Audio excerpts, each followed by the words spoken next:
Two guys either side of 50 with one dream to achieve middle-aged sporting glory. This is the Missing Links Golf Show.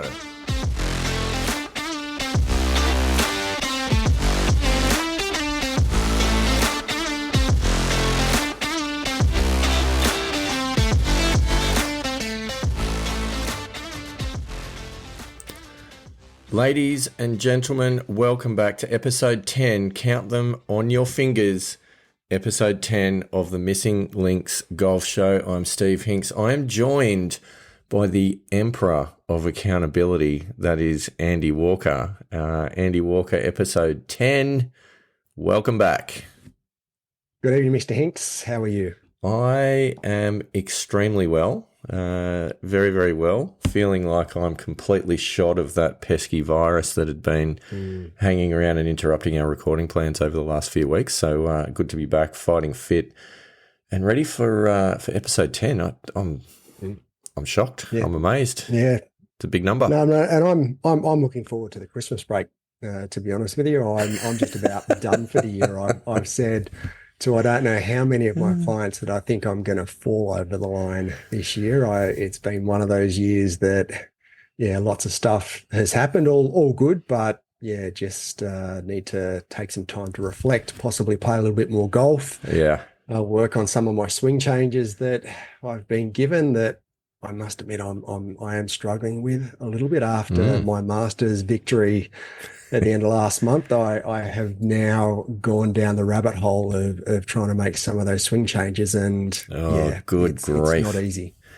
Good grief. But interesting to go back a step that you talk about feeling like you're falling over the line. A colleague of mine at work the other day said, I'm not falling over the line. In fact, I fell over weeks ago. I'm now being dragged towards the line by somebody else, and I can completely understand that feeling. Well, I did message that to my cousin, and she came back to me and said, I think someone's going to have to push me over the line. Yeah, because I'm not going to make it. Yeah, it feels a bit like that sometimes. I think it's a common theme with, we've come out of COVID and the whole, schmozzle around COVID, and then we're sort of back to some sort of normality, if there is such a thing, and there's not. Yeah, it just hasn't stopped.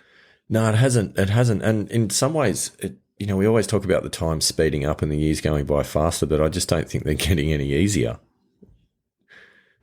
What does that mean? If they go by faster, can you fit less in? Like, it feels that way. And are we trying to fit more in? It feels that way too. To less time. Like, it feels that way. Yeah. But anyway, look, what can we do? One day at a time, ladies and gentlemen, one day at a time. It's a little bit like golf. You can only hit every shot once. Correct. You can only hit the shot that's in front of you. So a bit like that with life, one day at a time. That's getting deep very early in this episode. It is. Mr. Walker, I'm not sure that's what we need to do. We did go down the mental aspect last week. I thought maybe this week might be a little bit lighter. That look, I don't think so. I don't think any of them ever are. They all build on each other.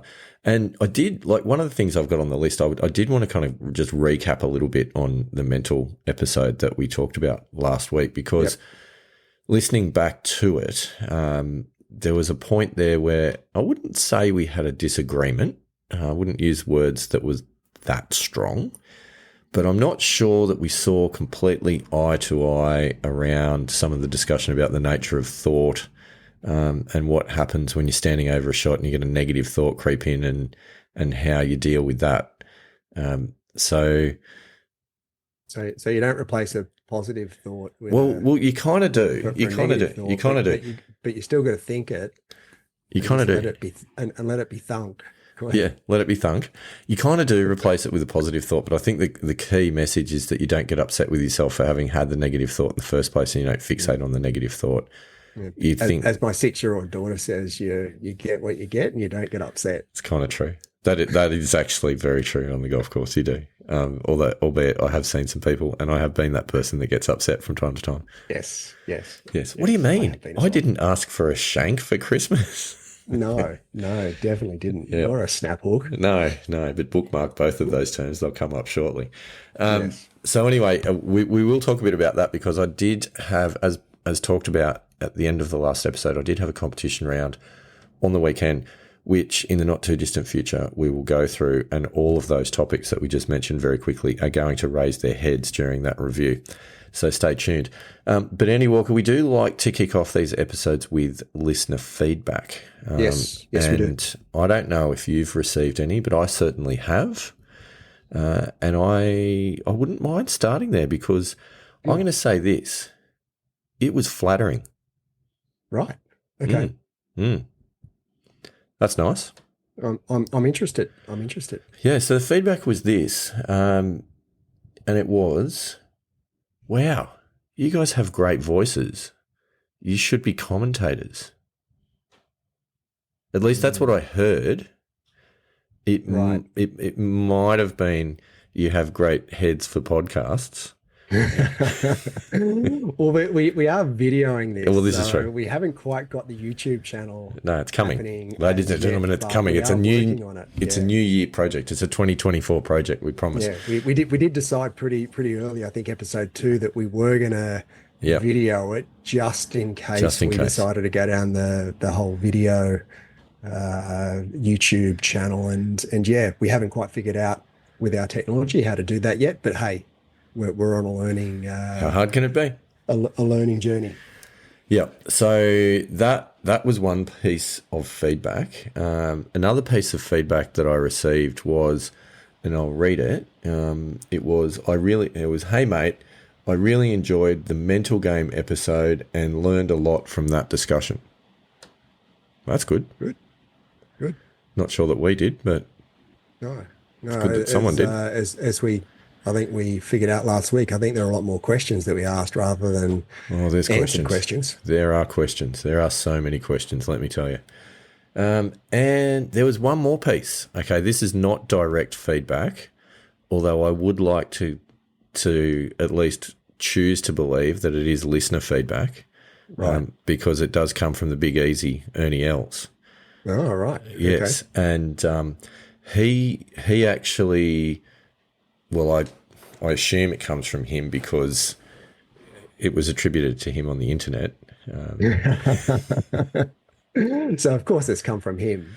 Yeah, friend of the show. It has, I think, come from him, and essentially what he said was along the line. It was in response to the golf ball rollback controversy, because obviously that's raising its head again at the moment. I think moves are being made to get a little bit closer to rolling the ball back.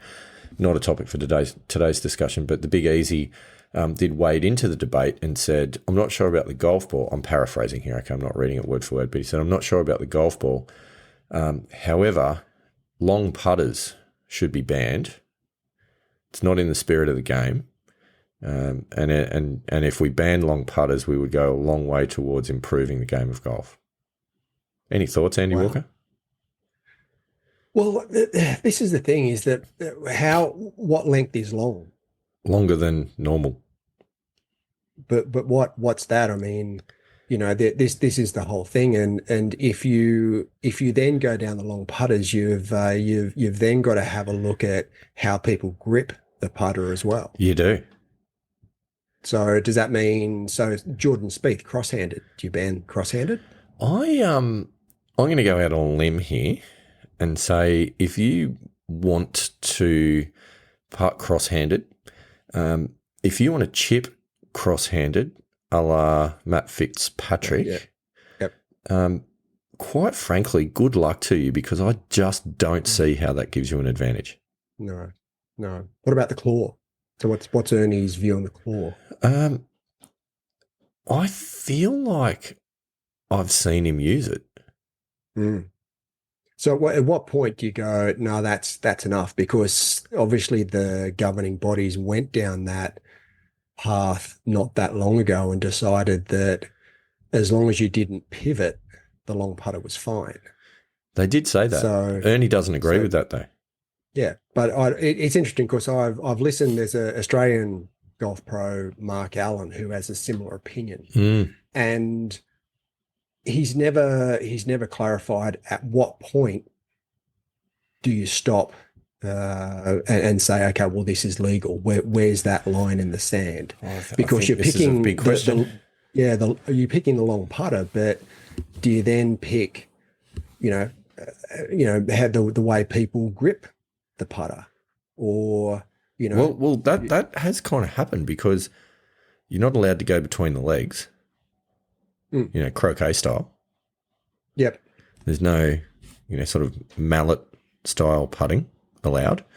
yep, There is a maximum shaft length on driver. yeah, yeah, and my putter is shorter than my driver. Right. So then do you then designate a particular length for each club? Do you?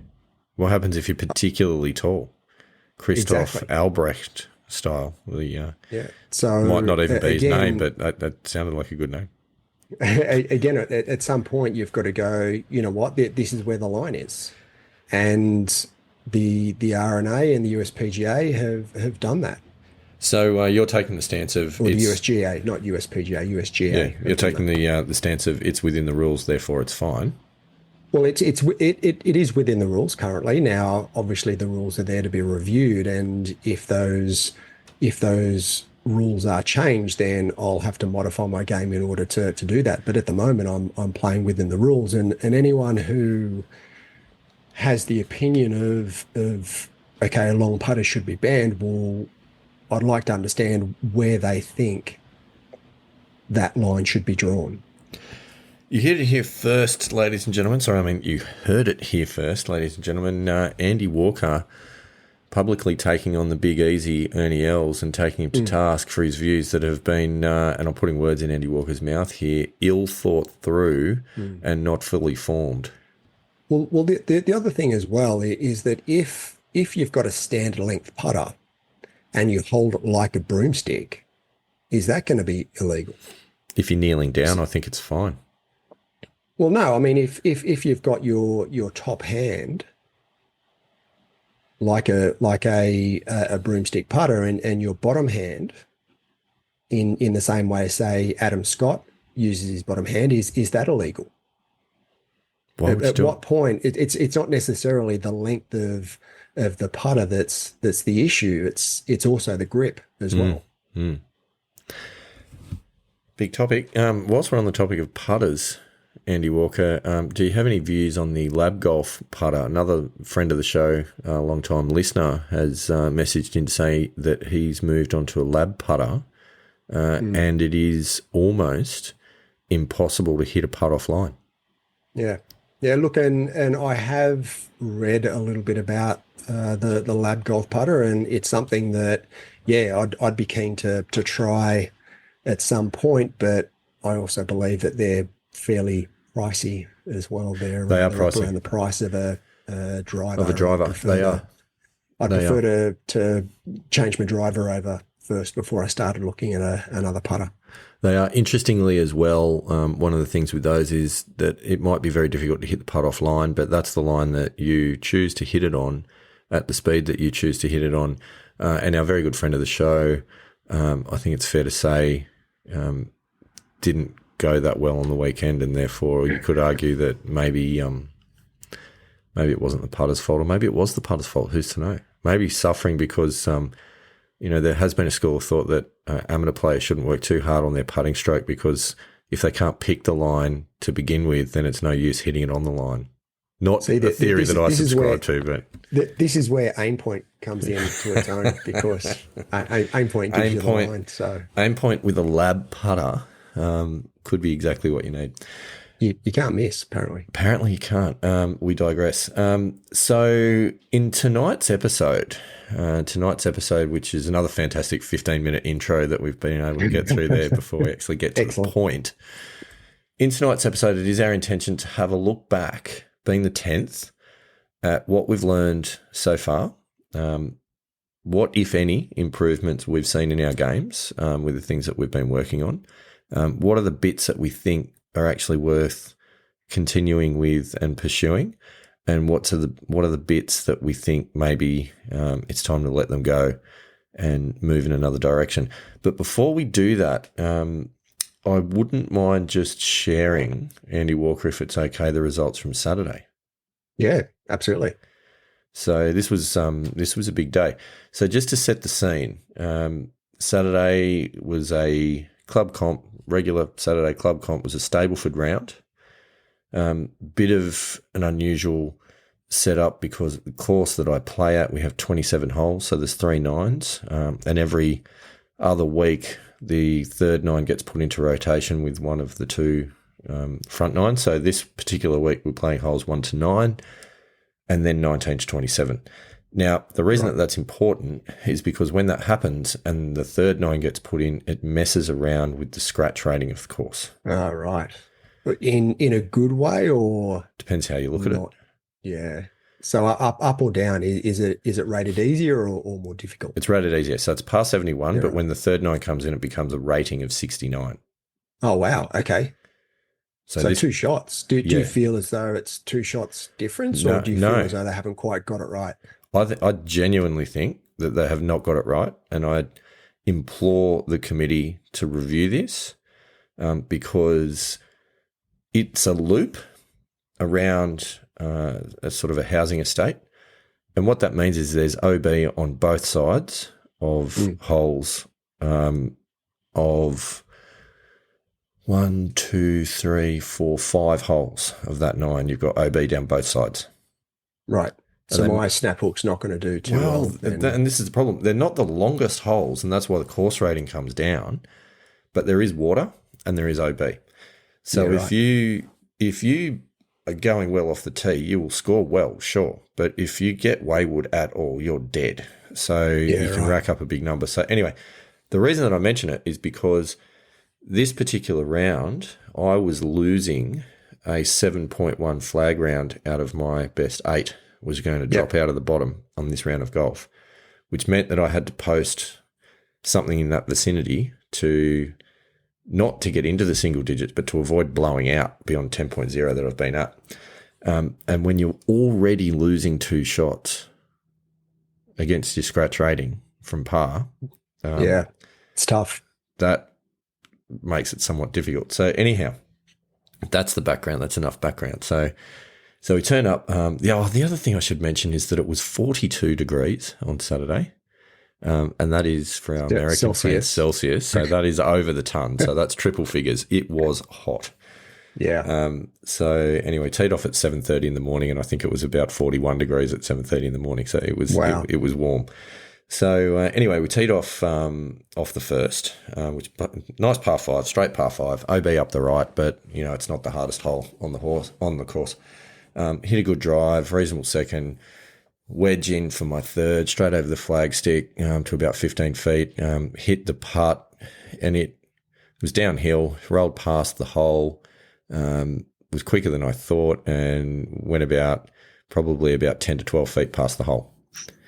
And I went, So I was standing over, and this is the point that I make here is the thought process, the nature of thought, Andy Walker. I stood over that putt, knowing the stats as I do, and I thought to myself, at 8 feet, tour pros are 50-50. I'm at about 12 feet. Is that your best thought process, though? No, it isn't. This is the point. But this is what the brain does to you, right? It sneaks it in when you don't want it to. So ordinarily, I would then go and berate myself for thinking something so stupid and get all upset and frustrated and tense before I've even hit the putt. Okay, I think we all experience that. But I didn't do that because I listened to my advice from the last episode and I went, yeah, that's a thought. Doesn't make it true. Or I could make it. And I relaxed and I hit the putt, dead center, par. Thanks for coming. Nice. So I felt quite good about life. Walked up to the second tee box, snap hooked one into the trees. Excellent. And I was hard up against the trunk of a very large tree. There was, it was in jail. I had to come out backwards, pretty much, sort of probably about a little bit backwards, but back towards the fairway. Bunted a little 7-iron back towards the fairway. Took a couple of bounces in the rough. Hit a stick that I hadn't seen, which stopped it in its tracks. Didn't get back to the fairway. Left me blocked out for my third, so I couldn't get to the green. Cut a long story short, that hole finished in a triple bogey, Andy Walker. Nice. So 3 over after 2. 3 over after 2. But that's okay. We're mentally strong. We're resilient. We shake it off. So we get to the third tee. Third tee straight. Acceptance. You have to. Like these things happen. You're going to have a bad hole. You're going to have a bit of bad luck. It's fine.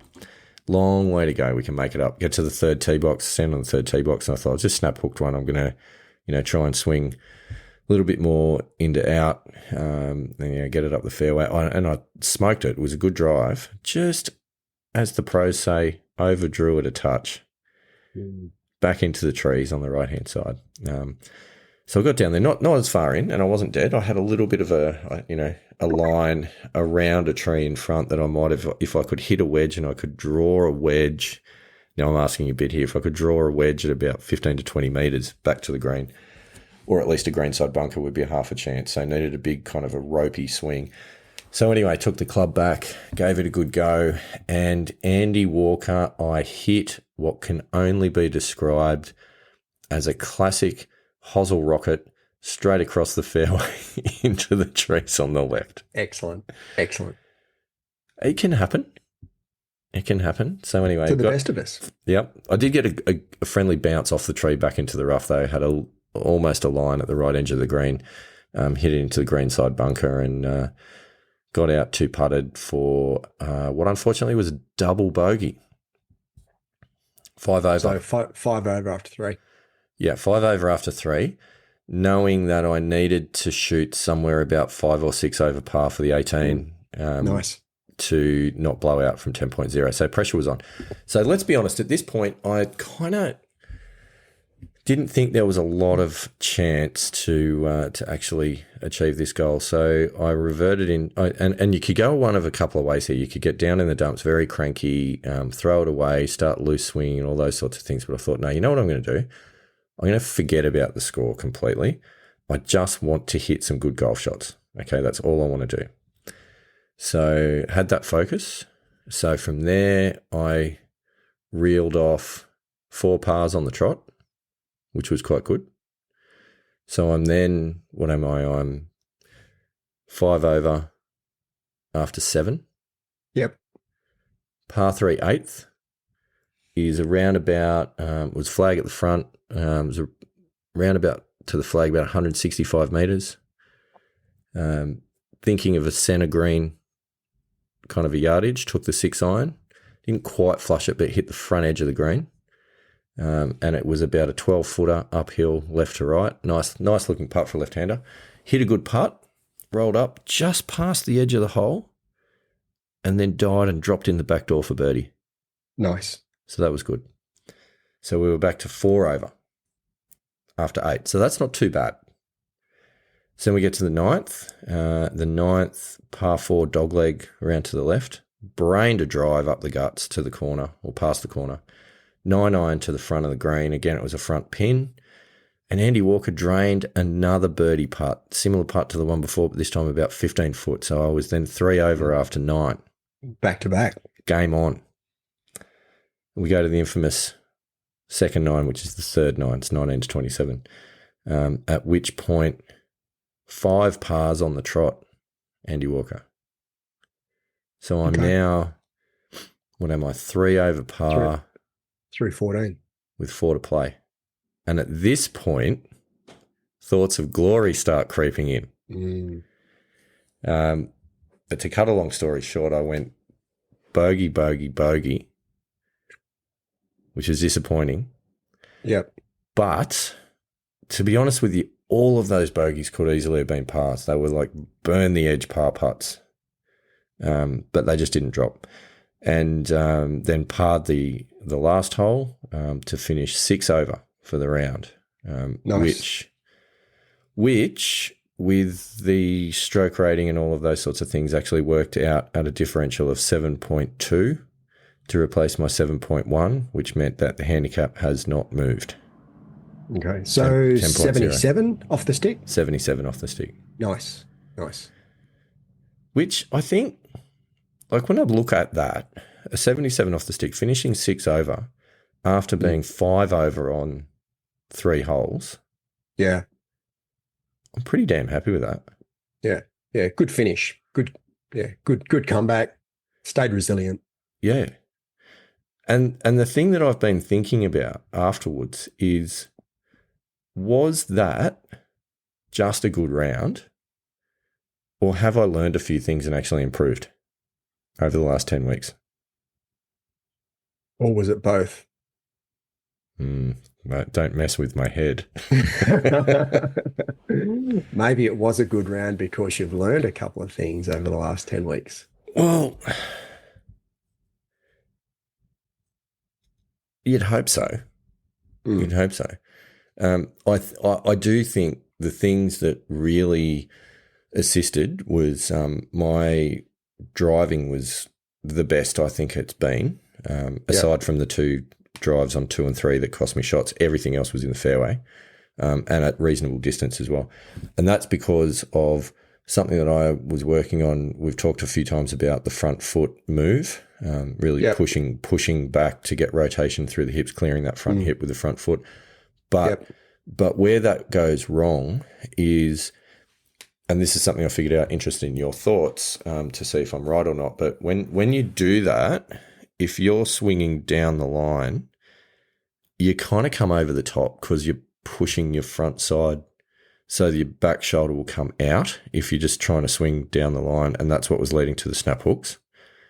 But when I was consciously trying to swing out at the ball, so pushing back with the front foot, but really trying to swing out at the ball rather than straight up the line, that move actually drops the back shoulder down into plane much better than if you don't do that and you're thinking about swinging up the line, because you're actually turning your body a little bit. So that move of swinging out is actually swinging straighter, if what I'm saying is making sense to you. Yeah. Yeah. Look, and interestingly, because I, having had the golf coaching a few weeks back, similar thing in that one of my main issues is that my right shoulder flies at the top of the swing and then coming over the top, and my right elbow is still like quite a long way away from my body. But what my golf coach was trying to get me to do is to bring my right elbow closer to my body, both on the backswing, but also on the downswing as well, which then brings you back on plane, rather than if you've got your right elbow away from your body, as in me being a right-hander, obviously be the opposite for yourself, which then leads to a big over-the-top movement. I think that's pretty much what I'm talking about. And the funny thing is, like so many things in golf, if you're trying to change one thing, then thinking about that thing you're trying to change doesn't always change it, but sometimes thinking about a different feeling and a different move does change it. Yep. I think we've all experienced those things before, and that was just a bit of a light bulb moment when I was, because I'd always, I think, had a battle with 2 issues in the swing. One was early extension and the other was coming over the top. Not unusual. I think a lot of amateur players battle with those 2 things. I feel like that front foot move of really driving back off the front foot as you start your downswing so that you're rotating the hips, that seems to help the early extension move. But then that feeling of swinging out at the ball actually drops that elbow back into the rib cage a little bit more rather than coming out and swinging around the body.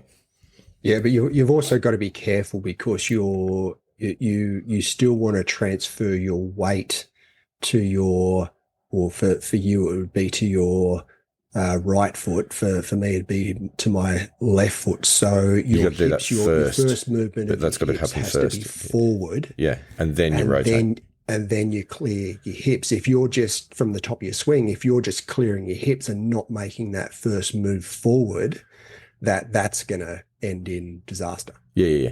Sorry, should have mentioned that. Absolutely. But as you know, I'm already forward anyway because I never get off the front foot, so it doesn't really matter. Yep. So anyway, and what I like is, so if we went back 10 weeks and tried to have that conversation, I wouldn't have had a clue what you were talking about. Yep. So I feel like there's a little bit of knowledge gain there, which is good. Yeah, for sure. And that was the whole point of what we're doing with the podcast, is to be able to explore and go down some of these rabbit holes so that we can improve our knowledge across the board and improve our game. Yeah. So yeah, what are we talking about? You push forward off the back foot, not and as in towards the target, not towards the ball.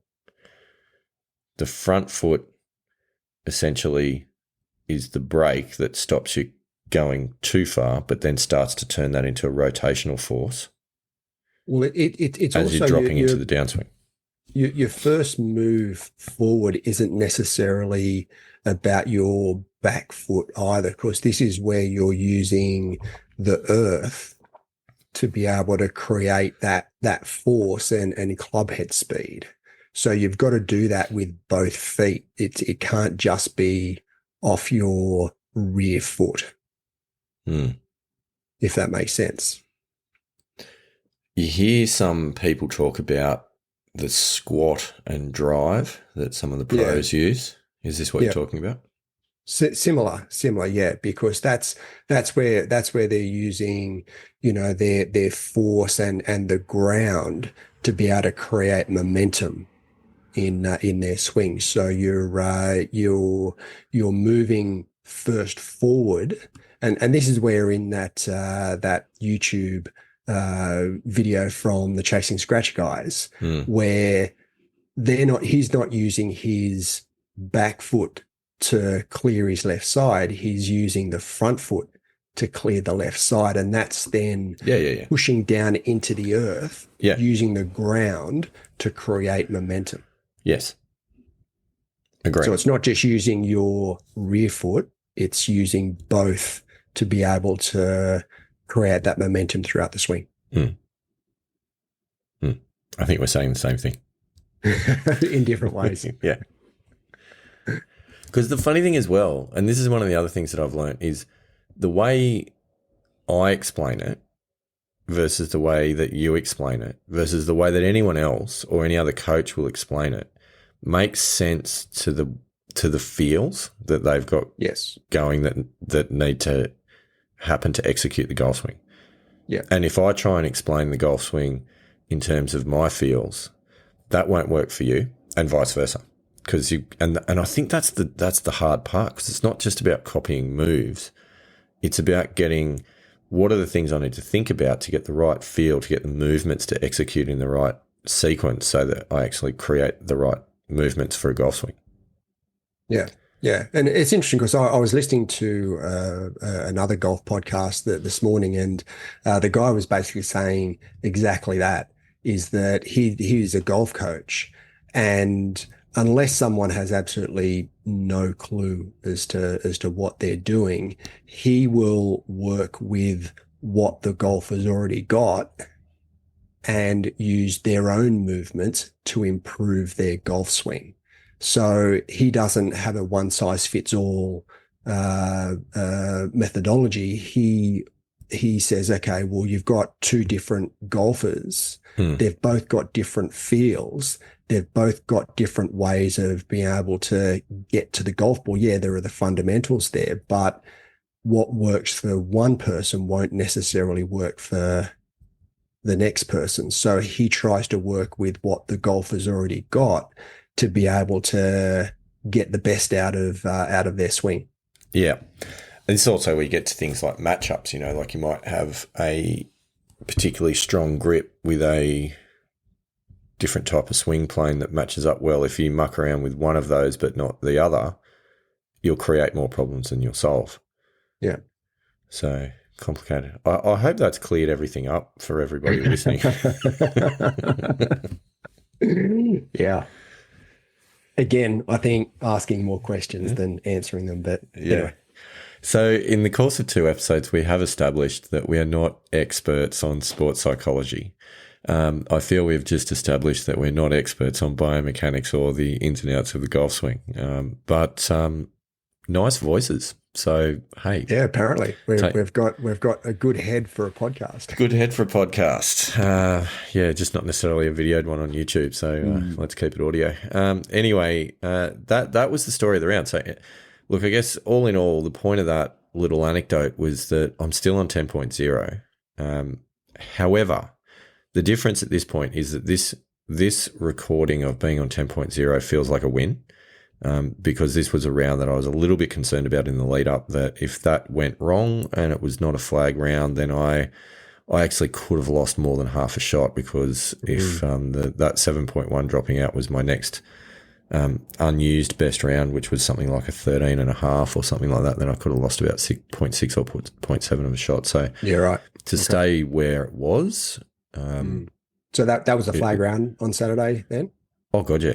Yeah. Yeah. Yeah. So it's a differential of 7.2. So, and what's interesting as well is I had a bit of a look at my handicap history, and I've now got, which I did beforehand because I've replaced like for like basically, but I've got 4 of my 8 rounds that count in handicapping processes are all single digit rounds. Yeah, right. So, and then the others are sort of around about, there's a couple of 10.5s and a couple of 12s, and those sorts of things. So if I don't need to do a lot I've just got to replace those couple of 12s with, A couple of single digits. Yeah. And that could shift things significantly. So that was interesting as well. Okay. Bring on 2024. Yeah, I think so. So I don't think it's likely that I'm going to get another comp round in 2023. So I'm probably going to finish the year at 10.0. I think I started the year about 10.6. Yeah, I think I'm going to struggle to get another comp round in. Yeah. So I think we're probably there, which I think kind of takes us to the next part of this episode, which is the year in review. Andy Walker. Yep. How have we gone? What do we think? And what should we work on? So how do you want to approach this? I feel like maybe a bit of a strokes gain comparison to what we talked about in episode 2 versus where we're at now.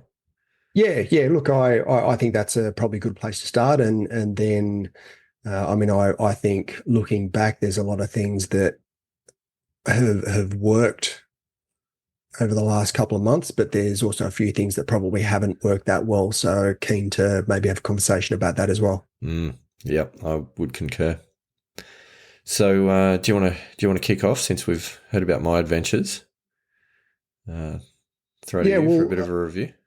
Yeah, look, in regards to strokes gained, or negative strokes gained as it is to a scratch handicap. And now I've only played 2 competition rounds since we've been on the podcast. So it seems as though my strokes gained has sort of gone, up and down a little bit. Now, currently, my strokes gained against a scratch handicapper is minus 6.3. Now, if I remember correctly, I was about minus 7.5 a couple of months back. That sounds about right. Episode 2. Yep. Yeah, and if you break that down, it's minus 1.4 driving, minus 1.1 approach, minus 1.9 short game, and minus 1.9 putting. Really?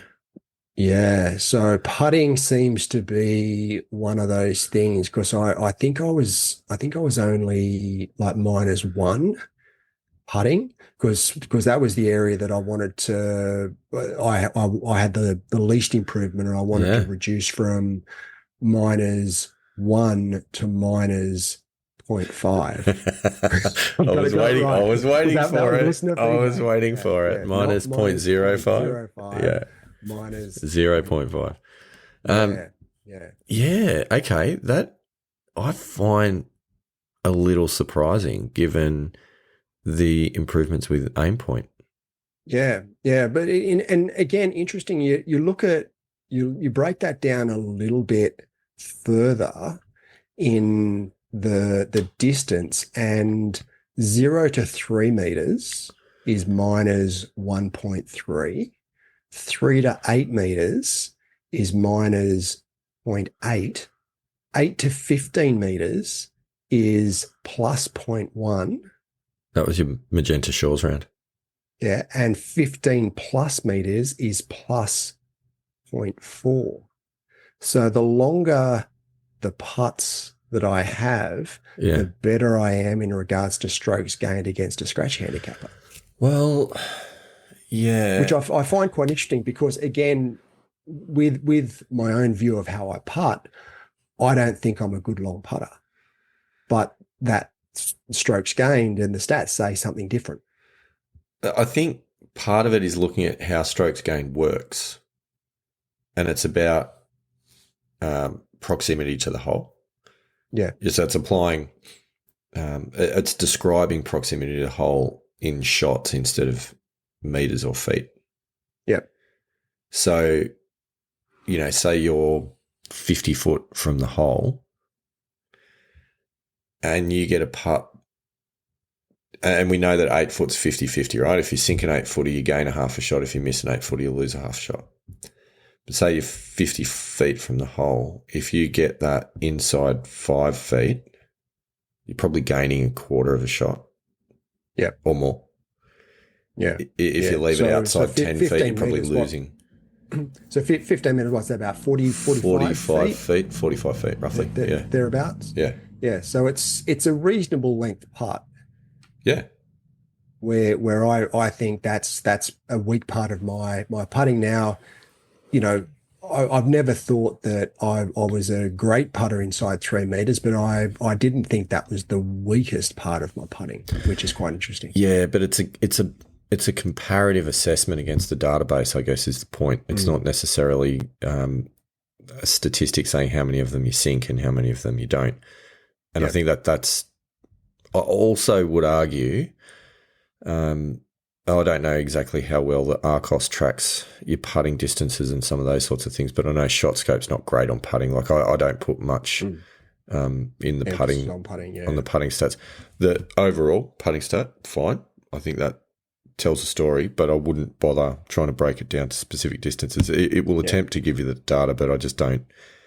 I've never felt that confident on it. So and look, I have to say that I do have to go into Arcos after my round and adjust where the pin placements are, adjust where abouts on the green I was. Of course, it's not as good as what I'd expected it to be. Yeah, still, I think overall it gives reasonable data, and I think that there's a fair degree of accuracy there, but it's not. I've got to go in and manipulate it a little bit. I think it's the same. I think it's the same as ShotScope, to be honest. And I think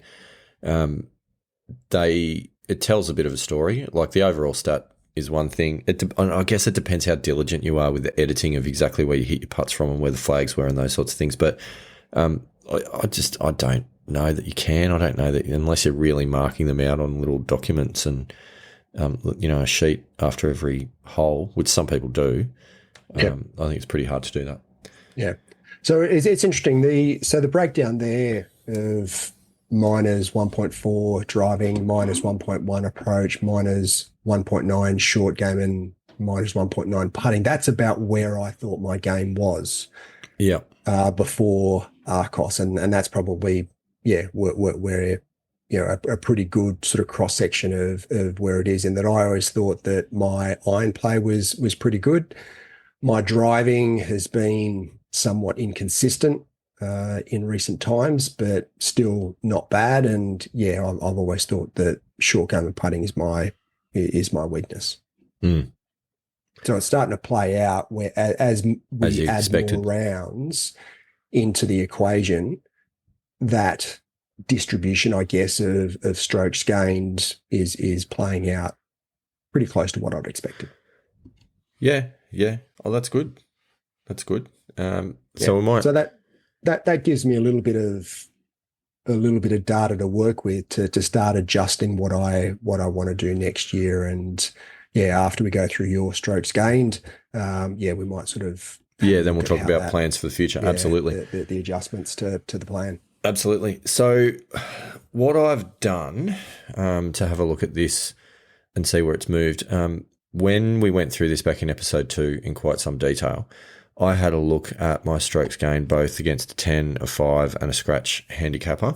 I've chosen for the purpose of consistency, so that we're talking the same language, we'll just compare against scratch handicappers because I think then we're talking the same numbers between the two of us. Yeah, which makes more sense. And I mean, at the end of the day, that's our goal. That's where we want to be. That's right. Yeah. So let's sort of draw that baseline and go, okay, well, scratch handicapper. That's what we're comparing against. The only difference, of course, as we have mentioned numerous occasions, you're using the Arcos system. I'm using the shot scope system. It shouldn't really make much difference from, the Wouldn't have thought methodology so. of strokes gained is the same, but I don't know. Just put that out there as a caveat in case there are any differences that anyone knows about. So anyhow, to get into the data, in episode 2, so when we first looked at this for starting lines, my stats were tee shots were minus 2.04, approaches were minus 4.61, short game was minus 2, putting was minus 2.5, sorry, minus 0.25. I nearly did an Andy Walker then. So of that, it was saying that actually my putting was my strength, which I really found to be confusing, but, the data doesn't lie. So overall, I was losing 8.9 shots on average to a scratch handicapper, and that was based on the 5 most recent rounds that I'd played at that point in time. And I did have a couple of good ones. I'd had a round which was a differential that was your Bathurst one. of 4.4. So there was some good stuff in that. And I do remember that round, I drained everything I looked at. It just was one of those days that the putting was good. So I feel like maybe that's made Skewed the data a bit. look a little bit better than it was. So for the purpose of exercise, what I've done this time around is, again, I've looked at the last 5 rounds, and that does include the 2 rounds in Mudgee, which weren't awesome. And basically it's got all my 3 free swing rounds in there that, as we know, weren't my best. But it's also got Saturday's round, which is probably one of my best. So overall it probably tells the story, and it does. So looking at tee shots, I've gone from minus 2.04 to minus 2.23. So I've actually lost almost 0.2 of a shot. It's pretty line ball, to be honest. 0.2 of a shot's not much of a difference. Approach shots, this is an interesting one. Approach shots went from minus 4.61 to minus 2.64. So I've gained the best part of 2 shots on approach shots. I think that's legit. I know my iron striking now is so much better than it was, when we started this podcast. You're welcome. Yeah. Look, I think there's a couple of things, more than a couple of things. Firstly, good tip. Fair enough. Thanks for the swing analysis and comparisons to Adam Scott. If you're going to compare your swing to anyone, that's probably not a bad place to start. Louis Oosthuizen does pretty well as well. He's my other one that I think when I'm thinking tempo, I'm thinking tempo. Louis, he's silky smooth. I don't know about his pre-shot routine when it comes to putting, though. That concerns me a little, but that's a story for another day. Yeah. Short game. Before I go on, the other things that have really helped with iron play has been investing in the net for the garage and hitting balls, just hitting balls, playing around with. It'd be surprising that practicing more. Yeah. I'm going to take something from that lesson and apply it in a variety of ways. We'll talk about that later. But that has made a big difference, and that's enabled me in a controlled environment to actually try some different things and work on some swing changes, because before having that, realistically, I would work on swing changes in rounds. Yeah, that's not good. It's been amazing how it hasn't fallen completely apart, though. But that was really the only opportunity to do it. Now, they weren't all comp rounds. Like sometimes there'd be 9-hole practice rounds after work and things like that. But you can't consistently groove something in because you're hitting one ball and walking and hitting another one and generally having a chat with your mates and then getting a bit competitive and stop thinking about what you want to do because you want to actually win the hole and some of those sorts of things. So anyway, having an ability to hit practice balls is very important. I think that's a lesson I've taken out of that exercise. Look, the whole concept of practicing while you're either in the garage in your practice net or on the practice driving range, and then going out into the golf course and just trusting what you have on that day, rather than trying to continue to make changes in your golf swing. Yeah. That's one thing it's not just the last couple of months, but probably over the last 12 months that I've really learnt, in that I'm not trying to make any changes while I'm on the golf course. It's when I'm having a practice swing. It is just feel. It is pure feel, trying to feel the club face and my swing and where I want it to be. I think that's so important when you get out on the golf course. It is. It is if you can do it. I've got to be honest. Like once I try and put a change in play, I do feel like it. I don't know if it sticks quickly, but I feel like it. I find it difficult to not think about it and not try and do it when, even though it's in a round. That was a bit of a ramble. I don't think I articulated it very well, but I just feel like once I start to focus on something, it starts to almost gather momentum on its own. Yep. Yep. It's probably the way it's meant to happen. Another thing that's been really useful now, I would thoroughly recommend everybody giving this a go, and that is doing the foot powder spray on your club face to check where you're striking the ball on the club face. That is just such good feedback. You obviously you think you know where you're hitting the ball on the club face, and you're generally pretty right. Like you know when you shank it, that's a fact. But it's really interesting to see where the bias is, if it's slightly heel bias, slightly toe bias, and then the other thing, which I know Adam Young in his work and his podcast, in the Sweet Spot podcast, he talks about a lot, is deliberately trying to manipulate where you're striking the ball on the face, and moving it slightly towards the toe or moving it slightly towards the heel, and some of those sorts of things, just in little increments to get better feel for where the club face is. I think I've got a long, long, long way to go on that front, but yeah, I struggle with that concept. That's very foreign to in any of the practice that I've done and been taught to do to try and he believes he manipulate has the club data. face. Well, what he's saying is you will learn how to apply the center of the club face to the ball more quickly by using differential practice, deliberately hitting different parts of the club face rather than just trying to learn how to hit the middle of the club face. I don't know. I genuinely don't know, but I'm also really scared of doing that in the garage, because if I start deliberately shanking them, like we've got gyprock walls, okay, it's not going to end well. Yeah. So that's probably Need a bigger cage. Yeah, one day. They're not cheap.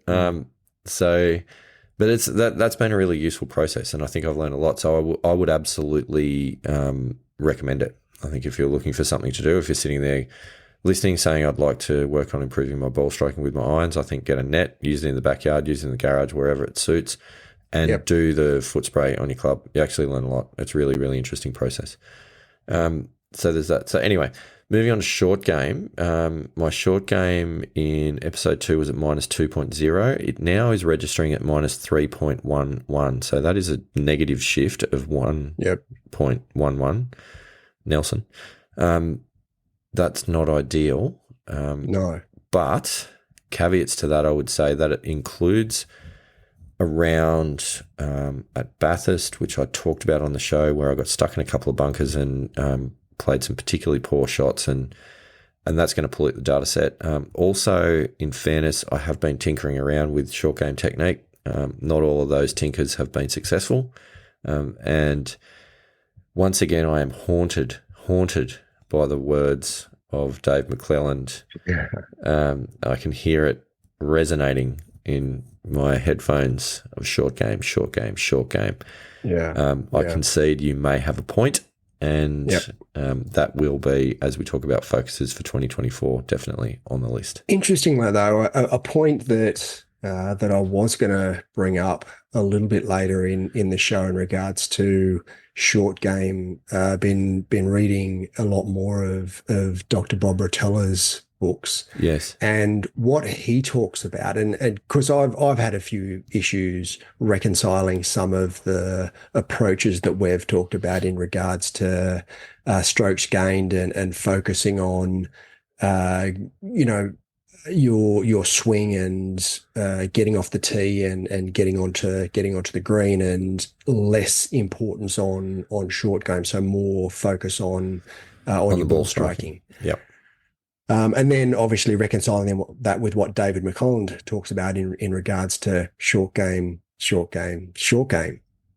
And the way that Dr. Bob Rotella talks about it is he says that when you're first learning the game, And when you're on a high handicap, your focus should be more on getting your swing right and being able to hit the ball, Mm, right? So mm, ball striking should mm. be your main goal, which I think is sort of what the point that we were making in I that think we it's want to get our exactly the ball point. striking Yeah, to a point where it's, we're hitting maybe 10, 11 greens in regulation, yeah, right? yeah, He said once you achieve that, then it's short game and putting. And that's then going to take your game to the next level to become a scratch or better golfer. And what he talks about is that even the best ball strikers of all time only average 12 and a half to 13 greens in regulation. He talks about Ben Hogan. And yeah. Ben Hogan, at his best, still only averaged 12 to 13 greens in regulation Crazy, per round. crazy. So if that's as good as you're going to get, his point is you need to get your ball striking to a point where you can, well, majority of the time, keep it out of trouble and get it onto the green or around the green.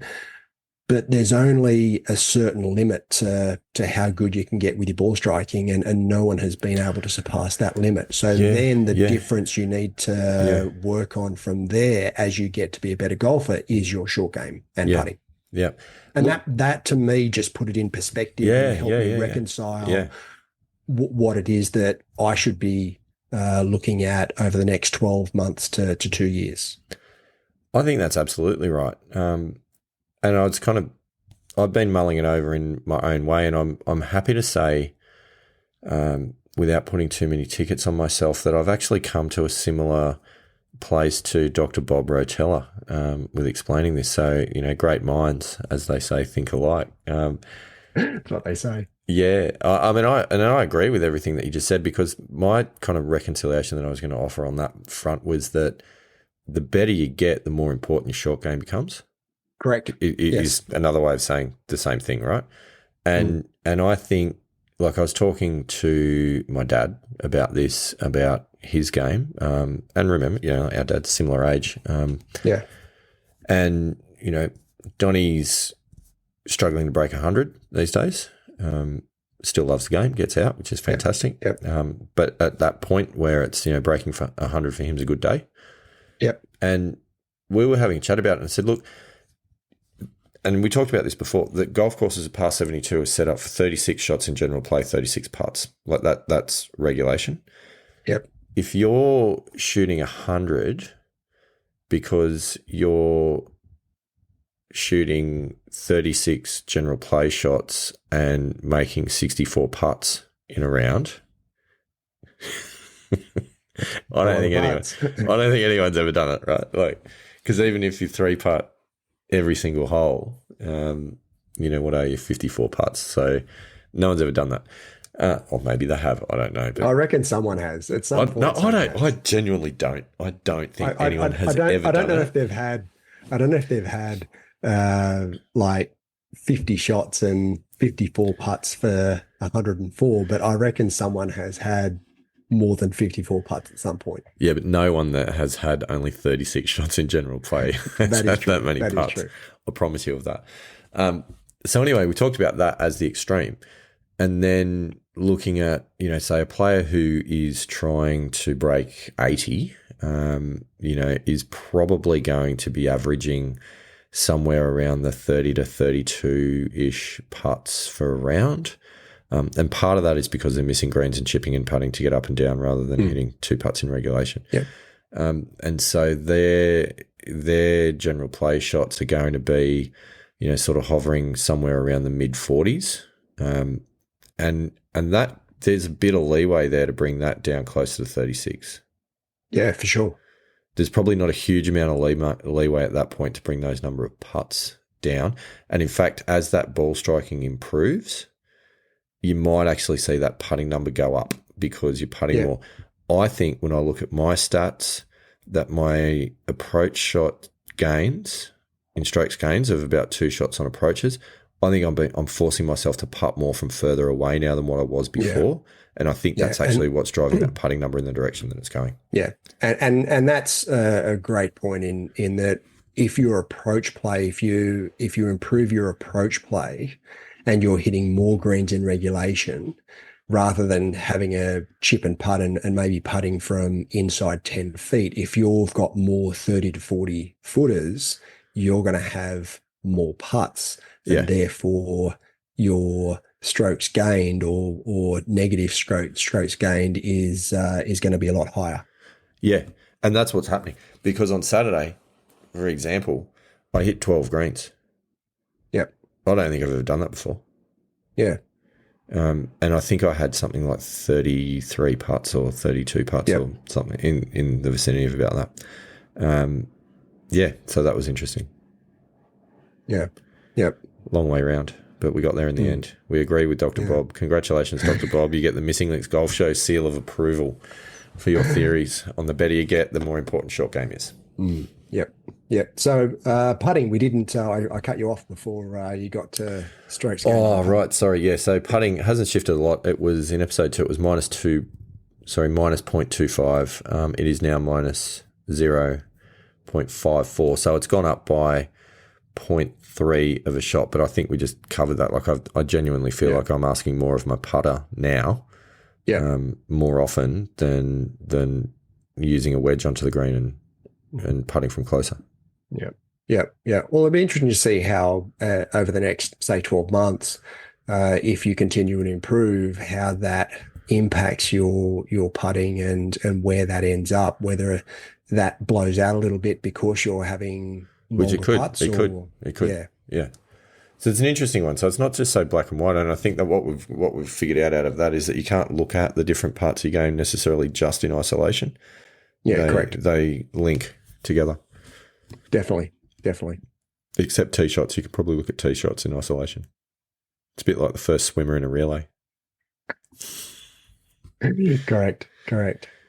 So then, but based on that, what's your view on what's worked over the last 10 weeks? Yep. And you know, your plan. We've got a Google Calendar here where we've got a bit of a plan as to how we were going to go about improving. Yeah. You still haven't engaged a golf coach yet. That's a big one, and I think 2024 could be a big opportunity there. So take us through what you think you've done well over the last 10 weeks, what you can improve, and how you're going to adjust in 2024. Yeah. So good questions, Andy Walker. You should be in interviewing or something like that. Maybe in commentary on the Golf Channel. I've got a good head for commentary. Yeah. Maybe keep it to radio. Anyway, the things I think that have worked. I talked about it before. It's getting some practice facilities happening that is here at home. I live on a golf course, but it's not as easy as you would think actually to get out there and spend time on it for a variety of reasons. Yeah, I live 3 minutes from my golf club, and again, still trying to get there around work is tough. It's a challenge. So, I have been thinking about the golf net. In fact, I had been thinking about maybe buying my son a cricket net for Christmas. That just so happens to be able to be used for golf as well. I mean, I think that's a fantastic idea. There's no hidden agenda there. Oh, I might do the same. I love that idea. Anyhow, interestingly, that when I was learning to play guitar, this is a bit of a random anecdote, but there was a thing called the 8-second rule. If you had to move to get your instrument and it took you more than 8 seconds to pick it up, your chances of practicing would significantly diminish. Yeah, right. So there's something in that in terms of golf practice. It might not necessarily be 8 seconds, but having the ability to just, kind of walk through a door and there's your setup versus having to get in the car and load your clubs, unload your clubs, and all the things that go with it. I think the same thing as well in regards to gym and fitness work, because I've got dumbbells and a cross trainer in my garage. Yeah. And I've been pretty good with my resistance and cross training, same as the stack. I've been doing well since the incident, and I've got my stack set up back. Yeah. I've been pretty diligent with making sure that I do a stack session every couple of times a week. Yeah. So it's there. It's, I'll walk out one door into the garage and it's all there. So it makes it so much easier to be able to commit to action if it's within arm's reach, so to speak. Yeah, yeah, makes all the difference. So that's worked well. I'll continue with that. I have put in my request to Santa Claus for a piece of kit that will make the practice sessions a lot more fun Nice. and a lot more meaningful. I don't want to say the words launch monitor or simulator out loud, but Santa, if you're listening, Yeah. there's a couple of little tips that you might want to look Get at. on it. Yeah. Got a couple of brands I can send you as well. So, so we'll see how that plays out, because I think that could make a huge difference into 2024. And the more that I get to understand my, particularly my iron swing, it's going to make a very big difference. The other thing is working on short game and putting. I've done a bit, but not nearly enough. And I think I'm only at the point at the moment where I'm causing myself more problems than what I'm solving. Which I feel is actually part of the process, because I'm trying to work on a couple of specific things with wedge play around the greens. Do you think maybe getting a golf coach may help in that I'm respect? coming to that, Andy Walker. I'm coming to that. I'm talking about, at the moment, answering the first part of your question about what's worked well and what I'm going to continue, not what I'm changing. Yeah. Sorry. Didn't mean to interrupt. No, that's feel free. That's actually the nature of this show. Keep each other accountable. That's how we roll. The next one is continuing to focus on mental resilience on the golf course. I genuinely feel like I have made some really good strides in this space. Right. How's the meditation going? Do you feel as though that falls got in you over the line a bit? That falls into the next bracket of things that really haven't worked. Things that are, what about journaling? How's that going? That also falls into the bracket of things that haven't worked. Because I don't like that stuff.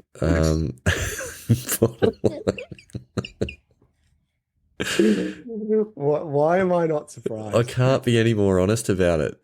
I find, and I wholeheartedly apologize, unreservedly apologize to anybody out there who is big on meditation and journaling. If that's your thing, go for it. Knock yourself out. I'm sure it's so therapeutic and so much fun. It bores me to tears. So I can't do it, Andy Walker. I'm out. I am hanging up the meditation boots, and I'm going to move on with my life, and I'm going to apply that 10 to 15 minute period to something, shall we say, more productive.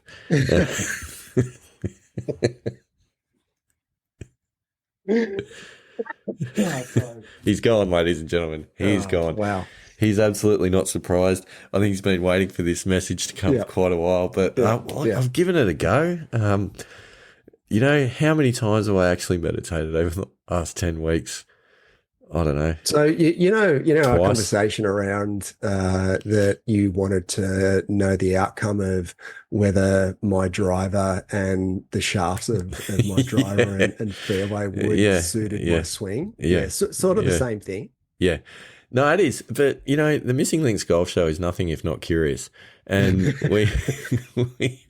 we've always, we've never frowned upon a suggested method for self-improvement. In fact, we embrace all methods. And I think it's our duty on behalf of golfers all around the world, particularly in Australia, the United States, Japan, and Mexico, to actually attempt these improvement methods and to report back as to whether they work or they don't work. What I can categorically say is meditation does not work. Don't waste your time. There's better things that you could be doing. You could be working on technique, skills, strength, fitness, you name it, nutrition even. I don't know. You could be having good relationships with other people. You could be doing more than sitting still on the floor staring at a golf ball trying to clear your mind. Yeah. Here endeth the lesson. I'm not going to disagree with any of that. I do think that there's value. So, for instance, when I'm out walking my dogs, which I try and do most mornings, to quieten my mind and to try and just be present and be focused on what I'm doing. Massive value in that. Absolutely. Massive value in that. Same as when I'm on the practice fairway, to quieten my mind, just to be present and focus on what I'm doing and what I'm trying to achieve, which, in a lot of ways, that is meditation, but it's active meditation rather than passive meditation. And I think that's the thing. I honestly think that's the thing. Like for me, that's the role sports always played in my life. Yeah. In cricket playing days, when you went to training and you were facing a bowler in the nets that was rapid, you couldn't be thinking about what happened at work. You had to be thinking about what you were doing at that very moment and 100% absorbed in what you do. I think sport plays that role. Music plays that role. If you learn an instrument and you're attempting to play the instrument, read music or not, you have to be focused on what you're doing for rhythm, tempo, all those sorts of things. The difference in golf is that there's so much time to allow other things to come into your mind because it's not reactive. It's a different style of sport, and I think that's why people struggle with this. But I fundamentally, for me, don't think that meditation is the go. I also... Well, it's passive meditation. I think passive, we've got to, you've got to, there's a difference there between active meditation and passive meditation. And I'm the same. I can't do passive meditation. I have tried it previously. It's not something that I particularly enjoy or want to engage in, but the active meditation, different story, going out and being present while I'm walking the dogs, while I'm on the practice range, even going for a walk. There's been times where I've gone out, gone for a walk. I've put on a podcast or put on an audio book, put the headphones in and gone out for a walk and just tried to be in that moment. Yeah. Love doing that. That's got fine. Massive benefit. That's fine. But not sitting still on the floor. It's not, it doesn't do it for me. Yeah. It's not. Yeah. No. So, but hey, we gave it a go. Yeah. Yeah. And you've got to give all techniques a crack. Yeah. And as the great man once said, you got to know when to hold them, you got to know when to fold them. Correct. Know when to walk away. Know when to run. Know when to run. Anyway, that's where we're at. So one last point. You raised the question about a golf coach. Yes. Yes. So I am in the market for a golf coach, and here's my strategy. I live in a regional setting where I do have a local pro who I think probably has a lot to offer. Good guy, respect his game, respect his opinion. However, I'm not going to go down that path. The reason I'm not going to go down that path is because what I would like to do is to try and address the issues that a lot of people that live in regional centres are faced with, and that's a lack of access to expertise and to coaching. So what I want to try and do is to find a virtual coach online, and to engage through that style to see if that works. Because I think as a service to listeners, that's something that actually might be worthwhile to go, this either works or doesn't work. And so look, there's a lot of that's what I want to do. There's a lot of golf coaches out there that are engaging online now, and you take a video of your swing, you upload your swing, and they will give you feedback based on the video that you give. I actually have had a look at a couple of golf coaches that purely operate online, and I can see the value in it. Yep. So we want to give that a go. And I think from my point of view, like I have quite a lot of data now in terms of all the shot scope data, which can be shared with the coach. Yep. If Santa does come through with the goods, then there might be a bit of launch monitor data that can be shared as well. So I feel like there's a lot more as well than just video content that they could work with. So I think that could work. And if it does, then that's great, because then we can tick something off that other people that might not have easy access to the coach that they want, we can show that it works or it doesn't work. Yep. So that's me. What's your plan? Look, there's something that I think I really need to keep focused on, and it's something that I made a bit of a change out at Mudgee, and that is on expectations, mindset, and acceptance. That's one thing that I've really struggled with in the past. And, Mm, go back to sort of August, September, sort of pre-podcast, I was starting to have probably too many expectations of my golf game. And I started to get quite disappointed when I wasn't performing at my expectation, which was quite often. mm, And my mindset would just go downhill and I would start not actually enjoying the game. mm. And That is yeah, that's such a common story, though. You know, yeah, I don't think yeah, there's and anyone listening that wouldn't go, "Yeah, I get that." yeah. So one of the things that I've tried doing, certainly out at Mudgee, was front and center of my mindset was accept whatever happens and don't get upset about it. You're gonna have some good shots, you're gonna have some bad shots. You might have a Mm, good round, you might not, but just accept whatever comes. mm, And that's for 36 holes. That's what I did. And I mean, we played both rounds together. And I don't mm. know if you noticed a difference between, say, where I was at Mudgee in comparison to say where I was when we went up to Nelson Bay. Um, And certainly Pacific Dunes was one that is the probably the round that I've thought about quite a lot, that first 6 holes where I was 7 over after six yeah, and yeah, I yeah, ended up 7 over after 18. Now yeah, we had a conversation yeah, on the seventh and I was not in a good place yeah, mentally. yeah. Um, it's funny that you pointed out. I hadn't specifically noticed, but in part, it's because you played well at Mudgee as well. So I don't think that you were in that place of psychological adversity to see whether or not the resilience needed to kick in, if that makes sense. Yep. With the exception, looking back on it through this lens, of probably getting to the 18th tee on day two after having wiped 16 and 17. Um, Yep. Now, would have been I had to interesting. work very hard on I can mindset I, I can I can imagine over those 2 holes. because it also was one of those things which we talked about that you face adversity sometimes in golf because you deserve it, and you face it sometimes when you don't.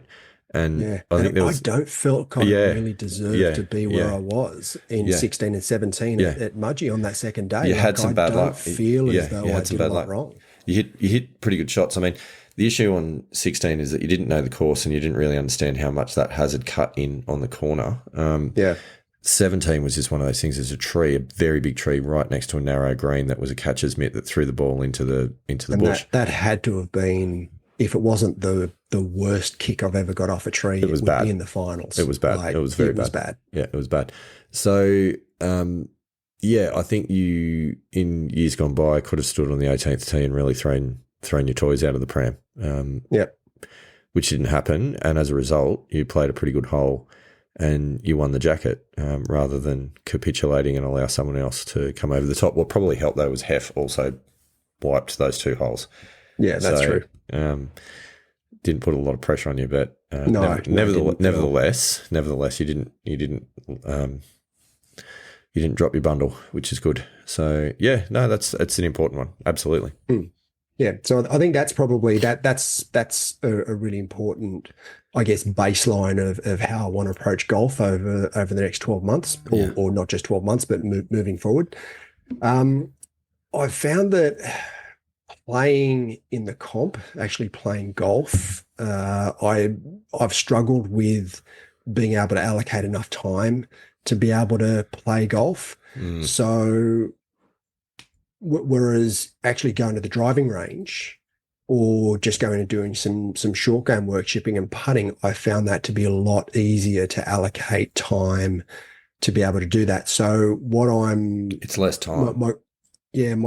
my goal was to play in the comp every second week. So practice 1 week, play in the comp every second week. Whereas I might drop that comp round to once a month because I still want to be able to get the strokes gain data. So I still want to be able to play, but given the swing changes that I need to make, and to get rid of this snap hook and to get my a bigger shoulder turn and to get back on plane through the downswing, I do think I need to prioritize practice over play, at least for the short to medium term. I am going to fundamentally disagree with you on this point. Hmm. Um, mm, What reasoning? so Give me your reasoning. let me think this through. I don't disagree with a specific short-term strategy that says there's a couple of things that I really want to work on,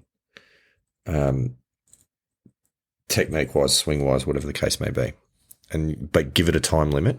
And I don't reckon that time limit should be much more than about 4 weeks, personally.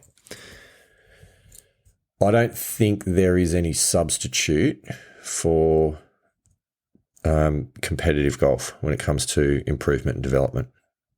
And I think particularly when you are working on, as we just talked about, the mental side, and improving the resilience piece and all those sorts of things, you can't do it without competitive play. Yep. Yep. I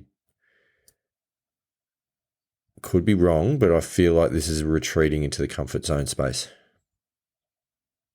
What I really want to do is maintain consistency with the game.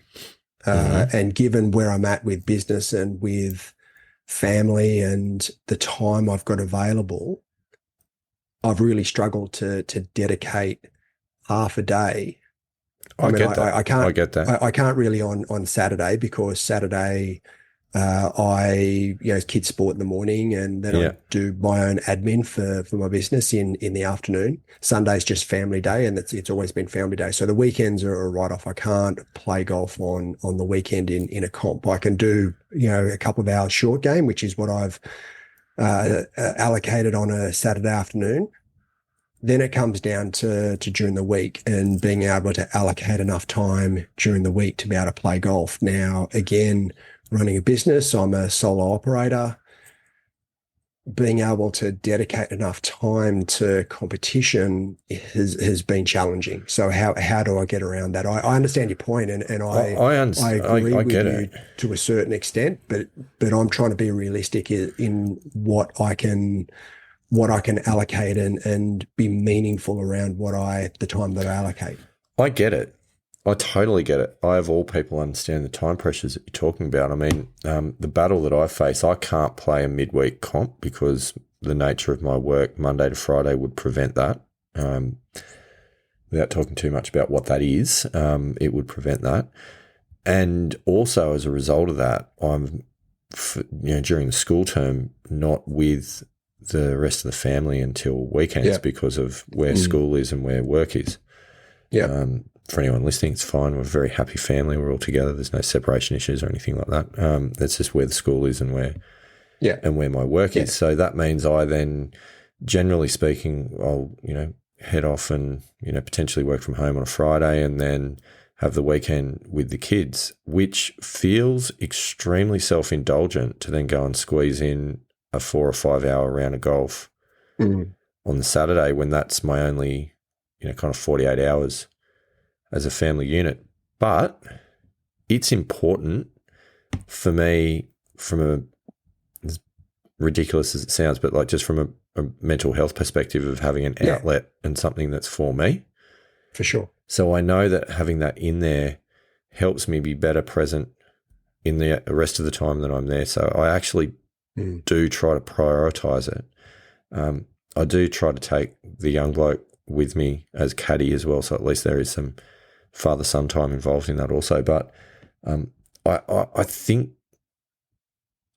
think there are other ways. I think it comes down to the prioritization of what you think that you want to do and how much you want to push it. We're not going to answer it in this episode, and I'm mindful of the clock's ticking as well. But I want to push you on this one because I'm not sure it's the best strategy for your improvement.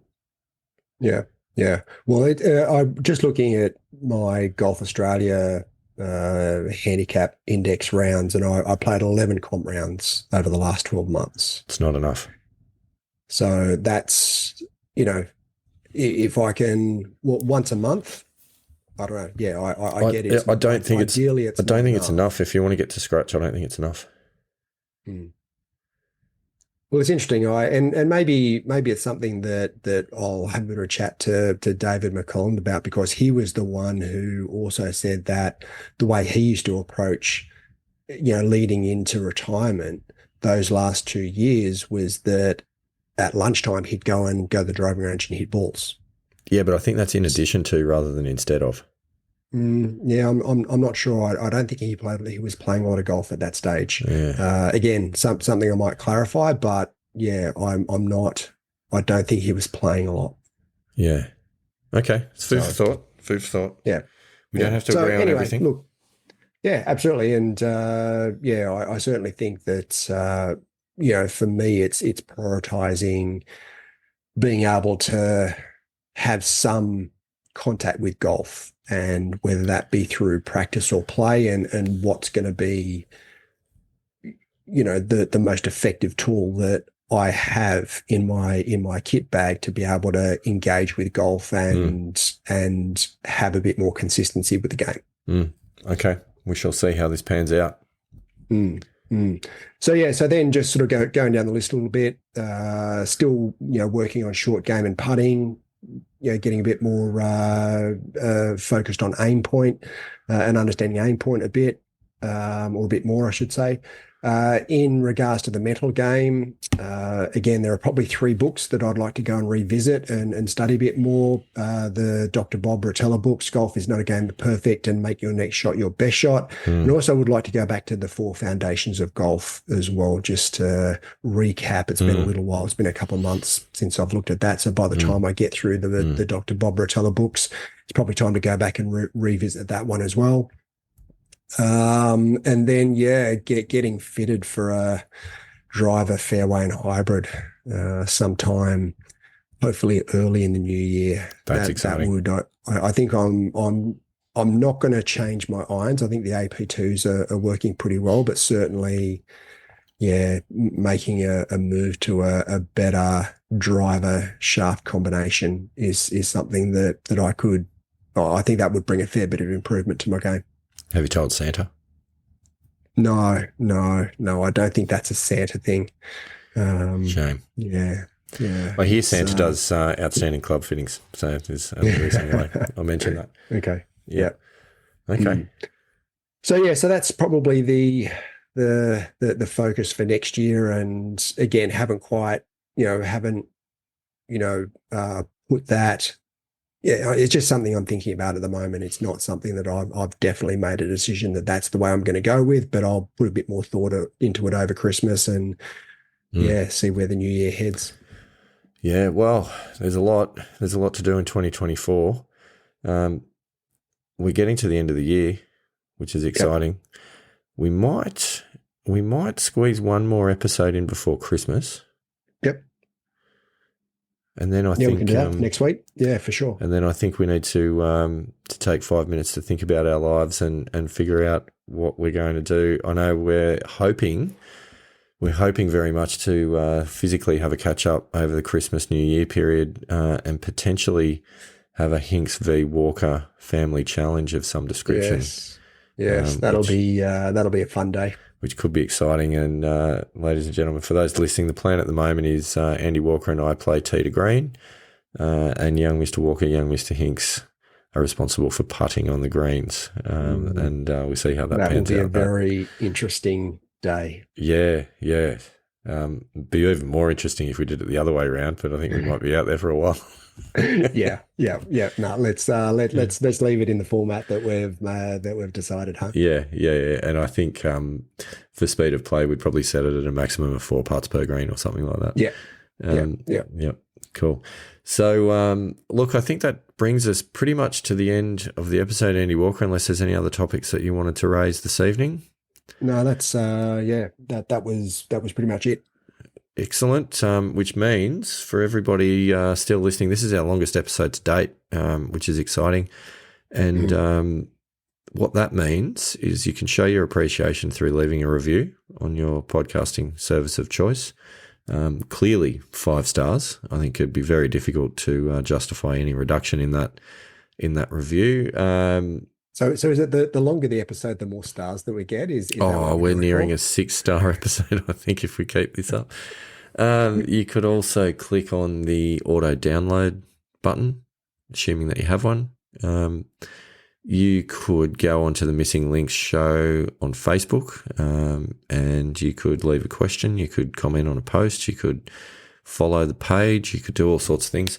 What else could you do, Andy Walker? You could check out the website, the Missing Links Golf Show.buzzsprout.com, where you'll find all of our episodes. There's many, many things you can do. Pick your favourite, do one, do all. We would appreciate it. And on that note, it's good night from me, and it's good night from him.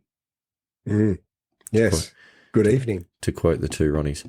It's been a lot of fun. We will talk to you all next episode. Until then, best of luck out on the course. See you next week.